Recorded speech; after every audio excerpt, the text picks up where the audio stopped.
बहुत ही अच्छा है, क्योंकि अगर आप घर में रोज समय निकाल करके श्री हनुमान चालीसा का पाठ और सुंदरकांड का पाठ करते हैं, आपकी जितनी भी कोई आसरी चीजें घर में या कहीं भी आप सोचते हैं कि जहां पर कुछ लगता है, अगर वहां बैठ करके आप पाठ करते हैं तो वो पास में नहीं ठहर सकती और कभी आपके नजदीक नहीं आ सकती। और भी संसार में अगर तुम अपने कर्तव्यों का पालन करते हुए अपने लक्ष्य की प्राप्ति के लिए बंधु अग्रसर होंगे तो आप बहुत दुखों से जूझ सकते हैं। इंसान इस संसार में, आपने अभी सुना संतों के मुखारबिंद से कि पता नहीं कहां कहां भटक करके हमें परमात्मा ने ये मनुष्य शरीर दिया है। 1,84 योनि में मनुष्य के प्रधान, बिना भजन भगवान के चली अकाश जान। इंसान इधर उधर बैठ करके चुगली निंदा करता हुआ, अपना समय बेकार करता हुआ, अपने स्वास्थ्यों को ऐसे ही दुरुपयोग करता हुआ अपना जीवन बर्बाद करता है। समय निकलता जा रहा है, हमारी आयु को दिन और रात जैसे कहते हैं, सफेद चुका और काला चुका, ये दिन और रात हमारी आयु को बंधु कम कर रही है। इंसान को पता ही नहीं चलता है, 40 साल ऊपर जब हो जाते हैं तो थोड़ा थोड़ा इसको एहसास होने लगता है, लेकिन जब समय ही निकल गया तो बंधु फिर परमात्मा का नाम भी जपना मुश्किल हो जाता है। क्योंकि पहले तो आजकल देखा जाता है कि हम इतनी देर बैठ ही नहीं सकते हैं। सबसे पहले कहा है कि संत ब्राह्मण को आसन अपना पक्का करना है बैठने का। जब आसन पक्का होगा तो आपका अभ्यास हो सकता है, नहीं तो अभ्यास आप नहीं कर सकोगे। तो आसन तभी पक्का होगा जब आपका खाने के ऊपर कंट्रोल होगा। क्योंकि अगर आप बार बार खाते हैं और ज्यादा खाते हैं तो आप बैठ भी नहीं सकते हो। इसलिए कहा है कि अगर आप बैठना चाहते हो तो आपने रात को आहार कम करना। जब भी आप साधना करने लगते हो, कुछ करते हो, तो उस वक्त आप आहार कम कीजिए। क्योंकि ये व्रत आदि इसीलिए रखे जाते हैं कि जितना आहार कम होगा उतना हम परमात्मा के नजदीक उपवास करके उपास में बैठ करके हम ध्यान कर सकते हैं। आप बहुत कुछ प्राप्त कर सकते हैं, लेकिन होगा तभी क्योंकि इंसान क्रिकेट का मैच देखता हुआ अपने 3 घंटे या 4 घंटे उसमें पता ही नहीं चलता, क्योंकि उसकी उसमें रुचि होती है। परमात्मा के नाम में हमें आलस आता है। आप पाठ करते हो, बार बार बीच में से उठते हो, ध्यान इधर उधर जाता है।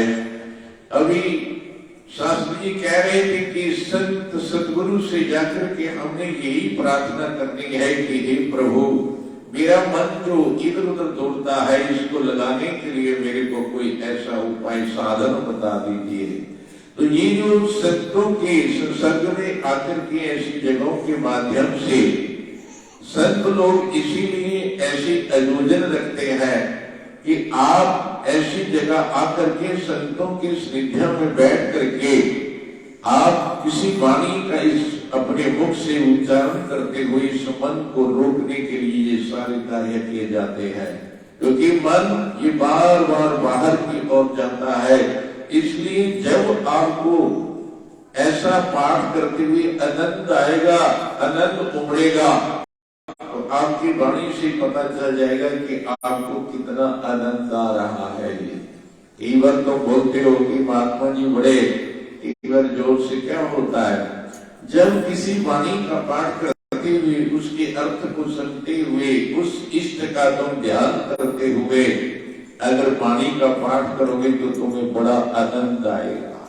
अगर हमारा मन इधर उधर होगा तो आपको आनंद नहीं आएगा और तुम थकते जाओगे। तुम्हारी टांगें थकेगी। अगर तुम्हारा प्रेम उस मानव भगवान के प्रति, इष्ट के प्रति, हनुमान जी के प्रति होगा तो आपको हनुमान जी फल देंगे। याद रखना, ऐसे इंसान इतना मान लो नहीं बैठ सकता, पर जब तुम्हारा ध्यान लग जाएगा, मन से तुम चिंतन करोगे तो क्या होगा कि आपको पता ही नहीं चलेगा कि कब 3 घंटे हुए। इसलिए यहाँ पर तुलसीदास जी लिखते हैं, अंतर बस्या सो परमानंद,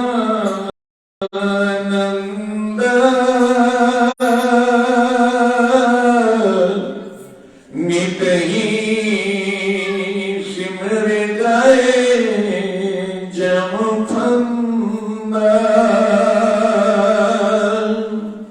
परम कलेश में जीव रहाई,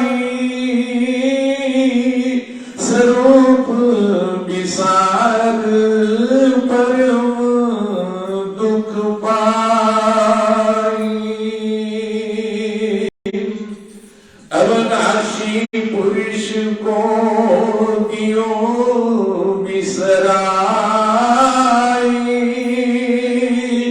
झूठ माया संग रे लपटाई।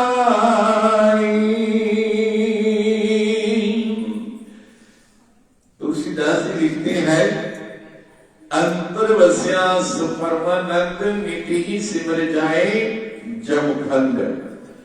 वो परमात्मा जब हम इस मातलोक में हमारा जन्म हुआ, इस कलयुग में मान लो मातलोक में हम आए, मां की पेट में आकर की परमात्मा अंश रूप में इसमें ही विराजमान हो गए। इसीलिए कहते हैं कि तुम अपने मन को पवित्र रखना है, अपनी दृष्टि को पवित्र रखना है, दृष्टि को कुदृष्टि से किसी को नहीं देखना है। इसीलिए कहा, काम क्रोध लोभ ये 3 चीजें इतनी प्रबल है कि आप अगर अच्छा संग नहीं करोगे, आप किसी मान लो देवते के पास में बैठ करके ऐसी प्रार्थना नहीं करेंगे तो इससे बचना मुश्किल है, नहीं बच सकते हो। तभी बच सकते हैं हम अगर किसी संत महापुरुष की कृपा, देव कृपा अगर आपके ऊपर हो जाती है तो जो नहीं होने वाला कार्य है, जिसको आप कभी सोच भी नहीं सकते हैं, उसमें आप विजय प्राप्त कर सकते हैं।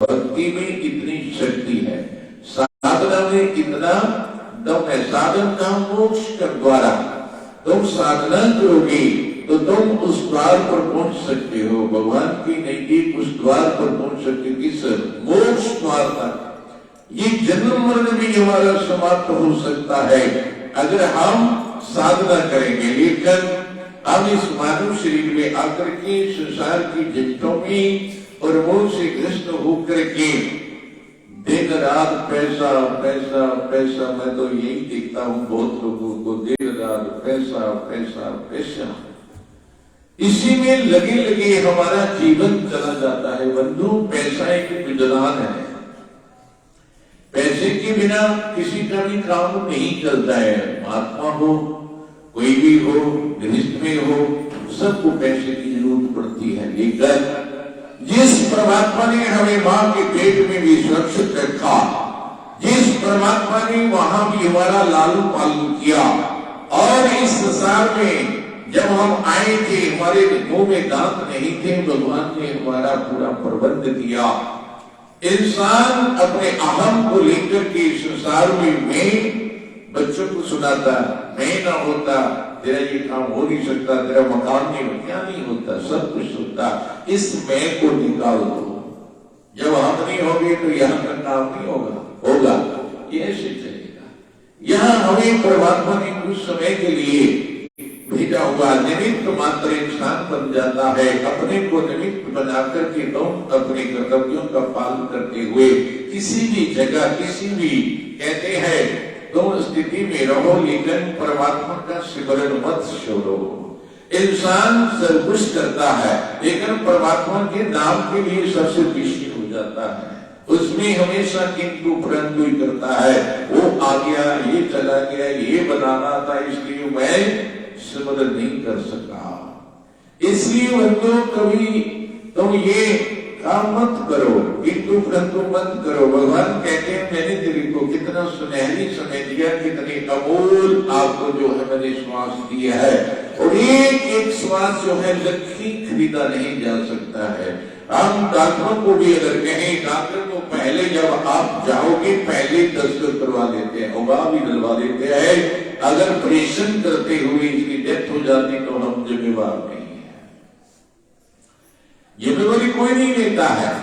इसलिए बंदों, परमात्मा ने आपको समय दिया, और अगर 50 साल से एज आपके ऊपर जा रही, अगर आप गवर्नमेंट की सर्विस करते हुए रिटायर हो गए हैं, अब इस संसार के लांजे फंजे आप थोड़ा सा मोह से बाहर हो करके जो है, क्योंकि संत लोग कहते हैं कि अब तुम अगर गृहस्थ में हो तो वानप्रस्थ में आ जाओ। वानप्रस्थ का मतलब कि तुम मोह से अब निकल करके बाहर हो करके किसी धार्मिक स्थान में जाकर के तुम सुबह शाम परमात्मा की वाणी का इन कानों से श्रवण करते हुए, और वहां पर कैसे कहते अपनी ये घर के वस्त्र छोड़ देना, तुम सफेद वस्त्र में आ जाओ। इसीलिए क्योंकि सफेद वस्त्र शांति का प्रतीक है। अब आपने सब कुछ देख लिया, भोग लिया, लेकिन इंसान की यो है कहते अंदर से तृष्णा मरती ही नहीं है। बंधु, अगर तुम उसी संग में जीना चाहते हो तो संतों का संग करना बड़ा जरूरी है, और वहां जाकर के कुछ सीख करके अगर तुम नहीं भी छोड़ना चाहते हो तो आप अपने नित्य नेम को जो है अवश्य करो, क्योंकि संतों के पास जाने पर आपको बहुत कुछ प्राप्त हो सकता। अगर हमारी दृष्टि, हमारा भाव ठीक होगा, दुनिया तो बहुत कुछ कहती भी है लेकिन हमने सुनना नहीं है। भगवान ने हमें जन्म दिया, भगवान ने हमें प्रारब्ध हमारा बना करके भेजा, कोई किसी को कुछ दे नहीं सकता है। एक माँ बच्चे को जन्म दे सकती है, लेकिन माँ कर्म उनका अलग अलग उनको कर्म नहीं दे सकती है। कर्म तो उनका अपना अपना है, भोग अपना अपना है। इसलिए कहते हैं जब भी हमारी कमी दूर होगी तो किसी संत महापुरुष के पास जाकर के वहां अगर हम पूछते हैं तो वो दूर होगी। कैसे? ऐसी एक सेठ ने मैं उदाहरण भी देता हूं आपको। एक शेर थे, उनके 2 बच्चे थे। तो अब सेठ ने सोचा कि मैं अपने हाथ से अपनी जमीन जायदाद जो है बेच करके इन बच्चों को कुछ सामने दे करके जाऊंगा। क्या किया उसने? सारी जायदाद बेच दिया और कितने 6 लाल उसने लिए और दोनों बच्चों को 3-3 लाल दे दिए। अब बड़े बच्चे ने क्या किया? क्या है इस संसार में, मकान बना दो, शादी कर लो, या कोई ज्यादा से ज्यादा कोई बिजनेस कर लो। उसने तीनों लाल जो है मकान बना लिया, शादी कर लिया, दुकान खोल दिया। और दूसरा जो था उसको थोड़ा अंदर से विराट था।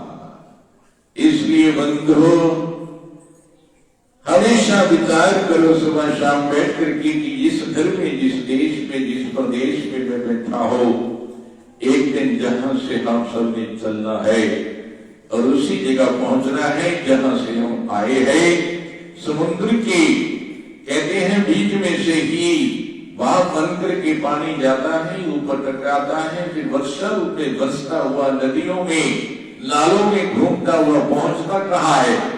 उसी समुद्र में जाकर के उसको विश्राम मिलता है। ऐसे ही हम भी कहते हैं कि वहां नहीं जाकर के हमें विश्राम होना है, नहीं तो ये जन्म मरण कभी समाप्त नहीं होता। इसलिए बंधुओं, उस लड़के को थोड़ा अंदर से ऐसा बोध था, वो चल पड़ा तो चल पड़ा, तो आगे एक संत मिले।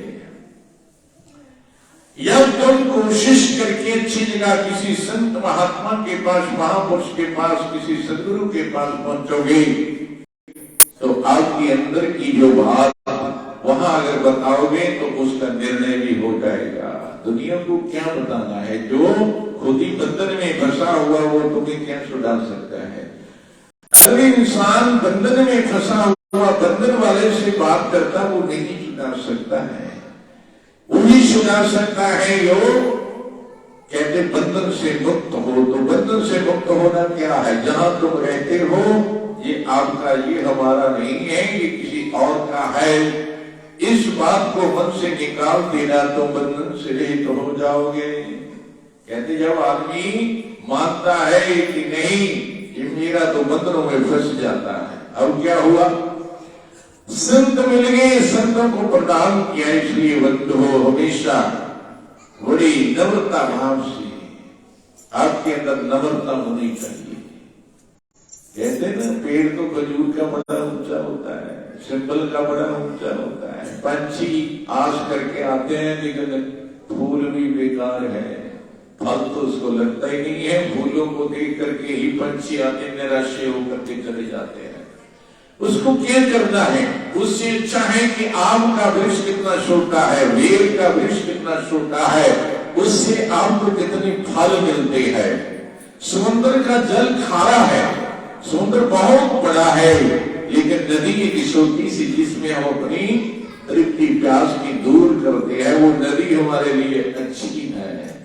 इसलिए कहते हैं कि किसी संत महात्मा सदगुरु के पास जाकर के तुम अपने अंदर की कोई बात, ऐसी कोई शंका, ऐसा कोई भ्रम, उसको बता करके तुम दूर कर सकते हो। इसलिए घर की गाफिल मत किया करो। संतों के पास जाकर के घर की वार्ता कहते ज्यादा मत किया करो। कोई खास बात आपने पूछनी तो पूछ लो, नहीं तो अपने उद्धार के लिए, मेरा कल्याण कैसे हो सकता है, मेरा मन परमात्मा की और नहीं लगता जब मैं भजन करता हूँ, अनेक कोई ऐसी आदियां व्याधियां सामने खड़ी हो जाती है। ऐसा पूछते हो? कोई नहीं पूछता, बहुत कम लोग होता, कोई हजारों में से एक आता जो पूछता होगा। नहीं तो सब यही पूछते, मकान नहीं बना, नौकरी नहीं मिली, दूध नहीं दे रही हमारे, ये वो, उसी में हमारा समय निकल जाता। बंधु इसलिए अपने समय को बर्बाद मत करना। अपने कल्याण के लिए आपने जो है कुछ पूछना, जिससे हमारा मन परमात्मा की भक्ति में लगे कि मैं कितनी देर बैठूं, कितनी देर में बैठ सकता हूं। ऐसा तुम कोई जुक्ति पूछो, क्योंकि संत लोग जुक्ति से मुक्ति करते हैं। जुक्ति पूछो जिस जुक्ति से हमारा मन परमात्मा की शरण में लगे, सदगुरु की शरण में लगे। ऐसे तो हम बोलते हैं गुरु ब्रह्मा गुरु विष्णु गुरुदेवो महेश्वरा गुरु साक्षात परम ब्रह्म तस्मै श्री गुरुवे नमः, ऐसे बोलते हैं। लेकिन जीवन में अगर आ जाए, ऐसे हम बन करके अगर बैठ जाए कि गुरु जो है उसको मैं ब्रह्मा के रूप में भी देखता हूँ, विष्णु के रूप में भी देखता हूँ, तो कहते फिर तो कल्याण हो जाए। लेकिन कुछ बातें कथनी मात्र होती है, कहने में आती, जीवन में उतरती नहीं। इसलिए जीव का कल्याण बंधुओं नहीं होता है। अब क्या हुआ? संतों मिल गए और उसने प्रणाम किया।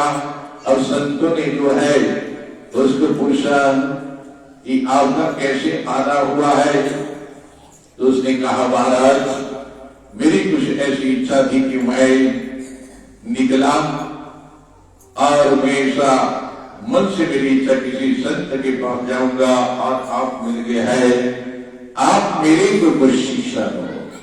उसने प्रार्थना किया, उसने ये नहीं कहा कि मैं घर से दुखी होके आया हूं, कि मेरे को कुछ ऐसा उपदेश करो जिससे मेरा कल्याण हो जाए। अब क्या हुआ? अब उन्होंने कहा, संतों ने ऐसे ही कहा कि जो मेरा उपदेश होगा, एक बात का 1 लाख रुपया समझ लो, इतनी कीमती बात होगी। अगर बैल ऐसे दवाई दो ना तो उसकी कदर नहीं करते हैं। उसने कहा भाई 3 बातें आपको बताऊंगा मैं, 3 बातें सिर्फ। उसने कहा महाराज बताओ। तो उसने कहा कि आप जा रहे हो आगे यात्रा में, तीर्थ में, संतों के दर्शन करने के लिए, आपने 3 बातें मेरी याद रखना है। आजकल क्या जितना मर्जी बोलो, शाम को जाके शराब दफ लेते हैं, मीट खा लेते हैं, सुबह वही सूखा रवाना होता है। तो सदगुरु ने तो कुछ बताया ही नहीं ऐसा।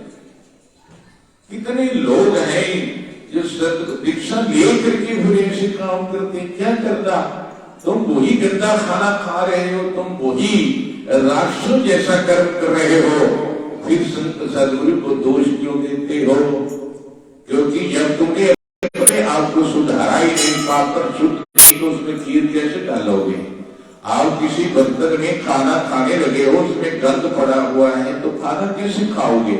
उसमें अच्छी चीज रख नहीं सकते। पात्र में पहले गंद पड़ा हुआ, तुम्हारी बुद्धि जो है उसमें गंद भरा हुआ, तुम यहाँ करके जो है वही खाना फिर खाते हो, और फिर कहते हैं गुरुजी ने हमें पता नहीं मंत्र कैसा दिया, हमारा तो मन टिकता ही नहीं। मन कहां से टिकना है? इसलिए बंदों हमेशा कोशिश करो, इन चीजों को छोड़ दो जो राक्षसी खाने हैं, इनको मत खाओ। तुम अपनी वृत्ति जो है देवता जैसी बनाओ। कहते देव तुम ही हो। अगर हम देवताओं जैसा कर्म करेंगे, काम करेंगे, तो तुम देवता हो जाओगे, और देवता खुद आएगा। मैं तो पहले से कह सकता हूं इस बात को कि देवता के पास तुम्हें नहीं जाना पड़ेगा, देव तुम्हारे ऊपर आके कृपा बरसाएंगे। देवता बन करके देखो, तुम अपने को बना करके देखो, आपके ऊपर देव कृपा, प्रभु कृपा, गुरु कृपा बरसेगी, और तुम जहां हो वही आनंदित रहोगे। आपको इतना आनंद आएगा कि तुम आनंद से भाव विभोर होकर के बैठ जाओगे, और तुम्हें उठने की इच्छा नहीं होगी। परमात्मा के नाम में बंधु इतना आनंद आता है। तो संतों ने कहा कि 3 बातें आपने याद रखना है।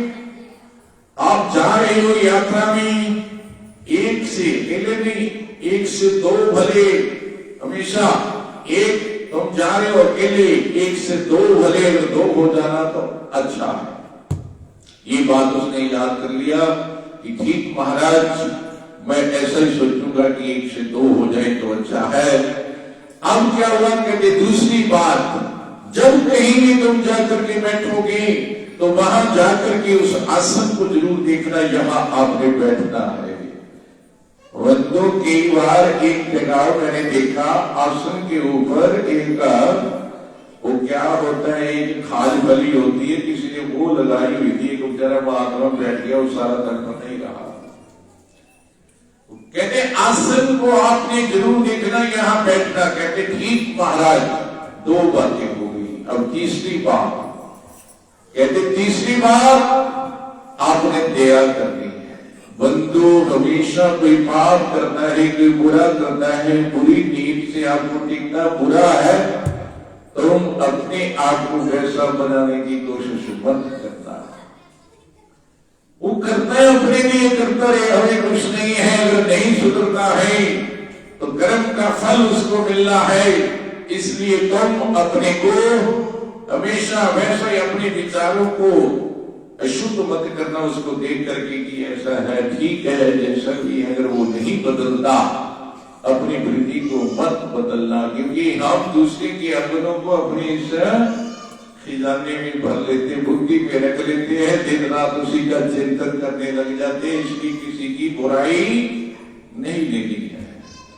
ईशाई कर सकते हो तो अच्छा कर सकते हो तो करना, लेकिन बुराई मत करना, किसी की बुरा मत बोलना, चुगली निंदा मत करना। तो उसको कहा दया करना। 3 बातें लिया, और उसने जो उसके 3 लाल थे, उसके भाई ने तो मकान बना लिया, शादी कर लिया, दुकान बना लिया, लेकिन उसने वही संतों को वो अर्पण कर दिया, प्रणाम करके चल पड़ा। 3 बातें ले लिया। जिंदगी में अगर इंसान सदगुरु महाराज की बात अपने दिल में बसा करके रहेगा तो उसको सुख जरूर मिलेगा।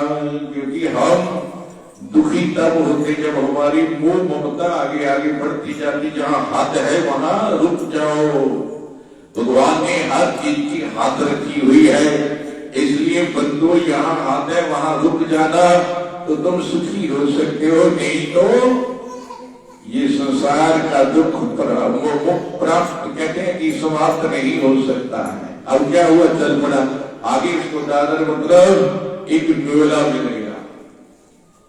जाते ही न्योला मिल गया, न्योला ही ले लिया उसने साथ में। संत ने कहा था इच्छुक हो भले, चलो मैं न्योला ही ले लेता हूँ साथ में। चलो न्योला भी खा लिया। आगे गया तो एक वृक्ष का धूल की छाया में बैठा, उसको नींद आ गई। और नेवला पास में बैठा हुआ रखा हुआ है उसने, उधर से सांप आ गया और सांप जो है उसको काटने वाला, लेकिन नेवला और सांप का विरोध होता है, नेवला उसको पड़ गया। नेवले ने सोचा कि मेरे को ये लेके आया है, अब इसको सांप काटेगा, एकदम छलांग मार के उसको जगा दिया। और जब वो उठा उसने देखा काला सांप बैठा हुआ है। अरे संतों ने ठीक कहा था कि एक से दो बोले, अच्छा हुआ मैं इसको साथ में लाया और मेरे को ये वचन संतों का सत्य हो गया कि अभी मैं बच गया, उठ के अब आगे चल पड़ा और संतों का शुक्र अदा कर रहा है। जिंदगी में दुनिया उन्हें कुछ देती तो हम उसके आगे हाथ जोड़ते जोड़ते पूरा जीवन निकाल देते। जिस परम पिता परमात्मा ने हमें इतना मनुष्य सुंदर शरीर दिया, मनुष्य का उसका तुम कितना भजन करते हो, कितना उसको याद करते हो, वो यही कमी है। दुनिया अगर हमें कुछ देती है तो हम उसका गुणगान करते रहते। परमात्मा ने जो हमें इतना कुछ दिया हुआ, इतना सुंदर शरीर दिया, कहते उसको कितना याद करते हो, जरा विचार करना है। तो क्या हुआ, आगे चला। अब आगे चला, अब दूसरी बात उसको क्या कहा था कि तुम जहां भी बैठना है वहां देख करके बैठना। आगे उसको डाकू मिले हैं, अब डाकू क्या करते थे कि वो उन्होंने ऐसी जगह बनाई हुई थी, ऊपर बहुत सुंदर जो है आसन लगाया हुआ और नीचे कुआं बनाया हुआ। जब उसके ऊपर कोई बैठता है तो कुएं में चला जाता है, गिर जाता है, तो उसका जो भी माल होता है उसको ले लेते हैं। अब रात का समय था, शाम का, और उसने देखा कि संत ने कहा आसन जरूर देखना है। तो जब उसने ठाके देखा उसको चारपाई बिछी, लेकिन नीचे देखा, अरे यहाँ तो कुआं है, मैं ऊपर पड़ूंगा तो मैं तो नीचे चला जाऊंगा, और ऊपर ऐसे ही धागे लगाए हुए हैं। अब उसने मन में सोचा कि संत ने जो कहा दूसरा वचन बिल्कुल सत्या, मैं यहाँ नहीं सोऊंगा, और वो अलग पड़ गया। लेकिन सुबह जब देखा उन्होंने आकर के, अरे ये तो बच गया, यहाँ तो कोई बच ही नहीं सकता, और आज तक कोई बचा ही नहीं है। जितना भी कोई आया सब बीच में चले गए, और जितना भी उनका माल होता था वो रख लेते थे। लेकिन उसने जब देखा कि ये तो बच गया, और उसके मन में सोचा हुआ था अगर कोई यहाँ आकर के बच जाएगा तो मैं अपनी लड़की इसको दे दूंगा, शादी कर दूंगा उसकी, क्योंकि जहाँ बच नहीं सकता कोई अकलमंद आएगा वो बचेगा, और उसी से मैं अपनी लड़की की शादी करूंगा। अब उसने क्या किया, जितना भी माल रखा हुआ था सब उसको दे दिया और लड़की की शादी कर दिया। दूसरी बात सत्या हो गया संतों की। अब तीसरी बात क्या कहा था कि जब तुम चलोगे तो किसी के ऊपर भी कोई ऐसा दुखिया को उसके ऊपर दया करनी है। अब आगे निकला, आगे क्या देखा उसने, एक नाग जो था वो बीच में कांटों में फंसा हुआ। अब उसके मन में आया कि संतों ने कहा दया करनी है, तो उसने उसके ऊपर दया किया और नाग को वहां से धीरे धीरे निकाल दिया। और नाग ने कृपा करके उसको कहा आओ, यहाँ पर आपको धन मिलेगा, यहाँ काट करके देखो। कहते हैं ना किसी के ऊपर नाग कृपा हो जाए तो माल धान बड़ा हो जाता है, ये पक्की बात है। तो उसने कहा यहाँ देखो आपको, तो वहां से गागर मिली है, उसको धन मिल गया है, बहुत धन मिला। अब तीनों बातें जो है संतों की बताई हुई सत्या हो गई है। अब लेकर के देखिए वो उस लड़की को भी शादी हो गया, धन मिल गया है, और लेकर के जब घर में आता है तो उसने अपने भाई को बताया, क्योंकि उसने भी 3 लाखों से शादी करवाया, मकान बनाया, दुकान बना लिया, लेकिन उसको तो अपार धन भी मिल गया है और शादी भी हो गया है। और लाल जो है वो संत को वहां अर्पण करने की बाद अनंत गुना फल उसको प्राप्त हुआ। इसलिए बंधु कहने का भाव अंतरवस्यास परमानंद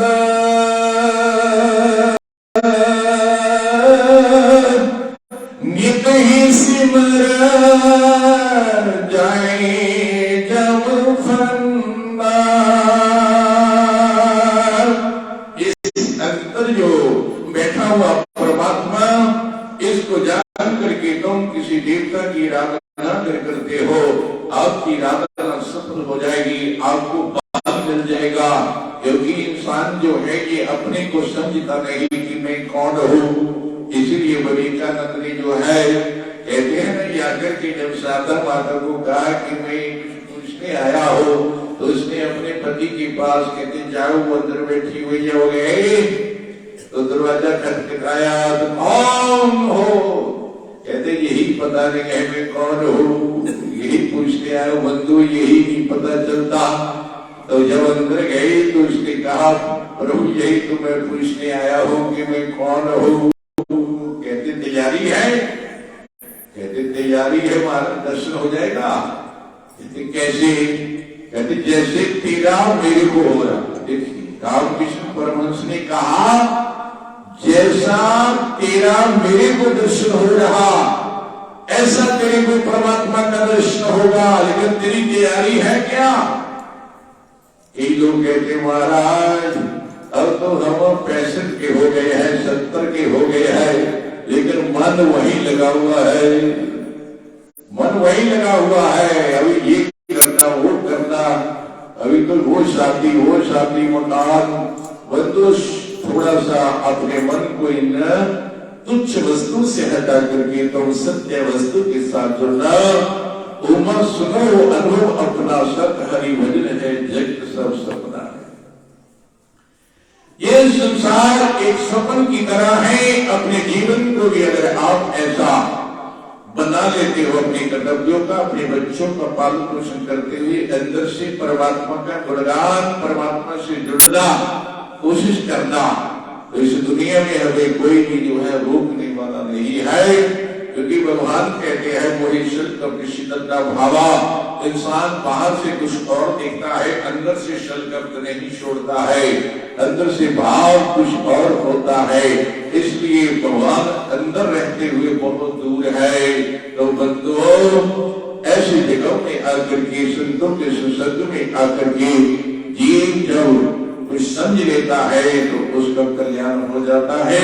मैं इन शब्दों में विराम लेता हूँ। 10 मिनट ऊपर हो गए हैं, अब समय हमारा हो गया है। तो इसलिए बंधुओं नवरात्रि भी आ रहे हैं, तो आप अगर कोशिश करो तो यहाँ भी शास्त्री जी कहते हैं कि हम सभी बैठ करके जो है दुर्गा स्तुति का एक टाइम रखेंगे। जमनलाल की जो दुर्गा स्तुति है उसका बैठ करके घंटा 1.25 घंटा जो है अब नित्य जो है पाठ करेंगे। मैंने कहा ठीक है, क्योंकि कहते जितना भी तुम पानी का पाठ कर सकते हो उतना अच्छा है। संत लोग जब खाते हैं तो 15वें अध्याय का गीता का इसीलिए पाठ करते हैं कि इसमें जो अशुद्धियां आदि, इसमें जो कमियां आदि है प्रभु वो दूर कर देगा।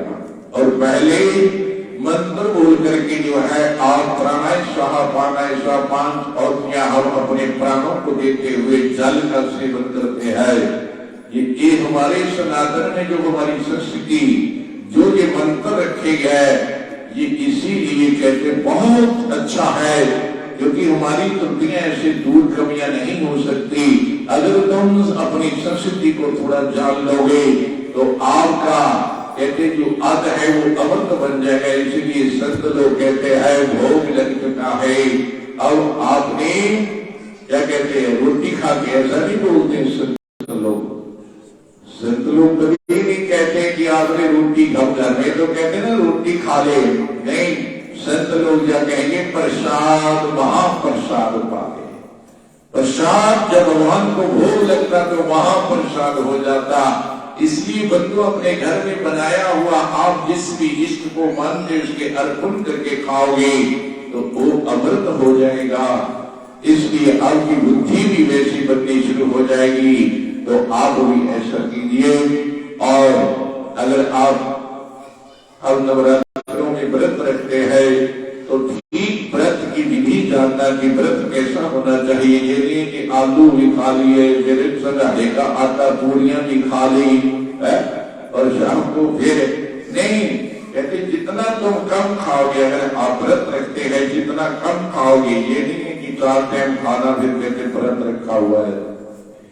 व्रत में एक टाइम होता है, कोई भी टाइम आप निश्चित कीजिए कि हमने आज पहर खाना है और ज्यादा गुणगान करना है। हम तो 4 टाइम खाते रहते, मैं पूछता रहता हूँ तो वो व्रत नहीं होगा। पशु बार बार खाते हैं, इंसान अगर व्रत रखता है और भगवान की भक्ति करना चाहता है तो व्रत के हिसाब से आपने चलना है। अगर मान लो आप दवाई लानी खाते हो, अलग बात है। बूढ़ा हो, कोई बच्चा हो, कोई कहते हैं रोगी हो, उसको कोई व्रत की जरूरत नहीं होती है, क्योंकि उसका अलग ही परमात्मा ने विधान बना दिया है कि तुम खा सकते हो, क्योंकि दवाई भी लेनी है।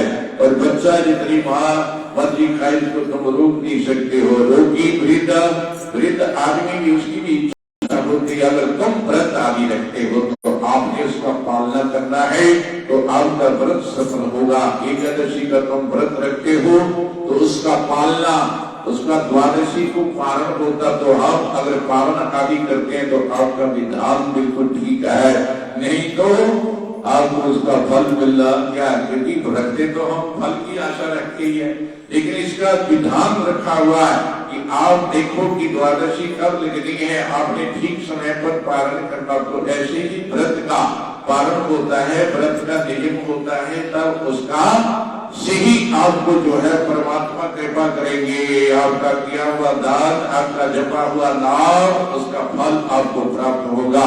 बोलो श्री उमापति महादेव की जय। तो अगला जो अवशेष प्रतिपद आएगा वो 16 अप्रैल को आएगा। तो आप सब जो है कोशिश करो, आओ। ओम जय जगदीश हरे स्वामी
ध्यान हो